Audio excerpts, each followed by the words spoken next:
हरे कृष्णा। मोहिनी एकादशी। युधिष्ठिर ने पूछा, हे जनार्दन, वैशाख मास के शुक्ल पक्ष में किस नाम की एकादशी होती है? उसका फल क्या होता है? उसकी विधि क्या है? कृपया बताओ। भगवान कृष्ण बोले, धर्मराज, पूर्व काल में परम बुद्धिमान भगवान श्री रामचंद्र जी ने महर्षि वशिष्ठ जी से यही बात पूछी जिससे जो तुम आज मुझसे पूछ रहे हो। श्री राम ने कहा वशिष्ठ जी को, जो समस्त पापों का क्षय तथा सब प्रकार के दुखों का निवारण करने वाला व्रतों में सबसे उत्तम व्रत जो हो, मैं उसे सुनना चाहता हूँ। वशिष्ठ जी बोले कि राम जी, तुमने बहुत उत्तम बात पूछी। मनुष्य तुम्हारा नाम लेने से ही सब पापों से शुद्ध हो जाता है। तथापि लोगों के हित की इच्छा से मैं पवित्रों में पवित्र उत्तम व्रत बताऊंगा। वैशाख मास के शुक्ल पक्ष में जो एकादशी होती है उसका नाम मोहिनी है। वह सारे पापों को हरने वाली है। इस व्रत के प्रभाव से मोह जाल तथा पातक समूह से छुटकारा मिलता है मनुष्य को। सरस्वती नदी के रमणीय तट पर भद्रावती नाम की सुंदर नगरी है। वहाँ धूर्तिमान नामक राजा, जो चंद्रवंश में उत्पन्न और सत्प्रतिज्ञ था, राज्य करता था। उसी नगर में एक वैश्य रहता था जो धन धान्य से परिपूर्ण और समर्थशाली था। उसका नाम था धनपाल। वह सदा पुण्य कर्मों में ही लगा रहता था। दूसरों के लिए प्याऊ, कुआं, मठ, बगीचा, पोखरा और घर बनवाया करता था। भगवान विष्णु की भक्ति में तत्पर रहता था। वह सदा शांत रहता था। उसके 5 पुत्र थे। वह सदा बड़े बड़े पापों में ही संलग्न रहता था।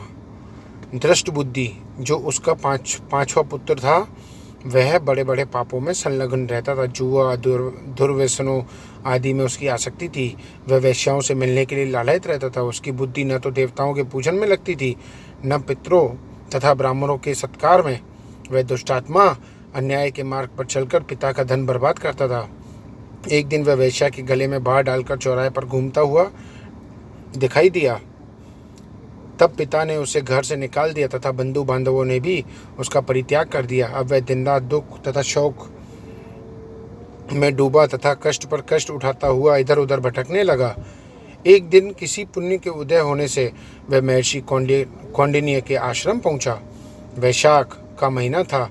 तपोधन कौंडिन्य गंगा जी में स्नान करके आए थे। दृष्ट बुद्धि शोक के भार से पीड़ित हो मुनिवर कौंडिन्य के पास गया और हाथ जोड़कर सामने खड़ा होकर बोला, ब्राह्मण द्विश्रेष्ठ, मुझ पर दया करके कोई ऐसा व्रत बताओ जिसके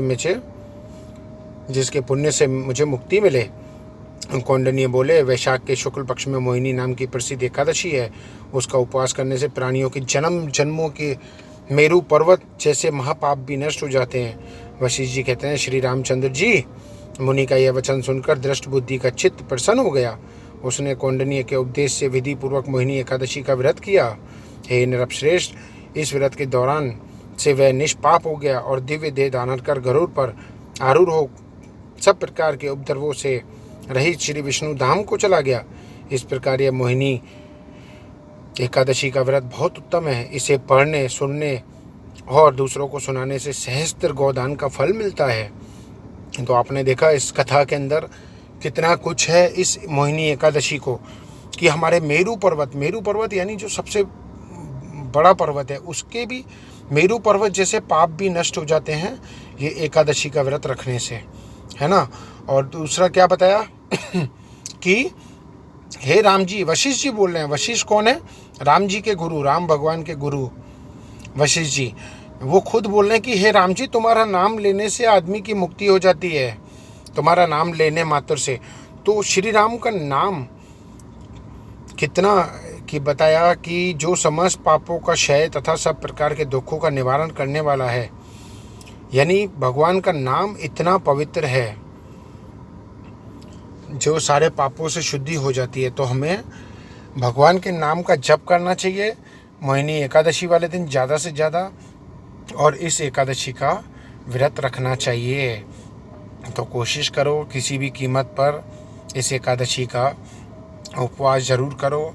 न जाने कोई कहता है कि मैंने तो पिछली एकादशी करी थी तो उसमें कुछ ऐसा लिखा था कि पाप मिट जाते हैं, तो मेरे तो सारे पाप मिट गए। अरे भैया, हर कदम पर पाप ही पाप है।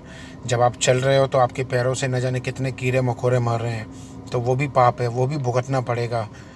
तो इसलिए व्रत करने से हमारी हेल्थ भी अच्छी रहती है, स्वास्थ्य भी ठीक रहता है। तो कोशिश करो किसी भी कीमत पर व्रत जरूर करो। हरे कृष्णा कृष्णा कृष्णा हरे हरे, हरे राम राम राम हरे हरे।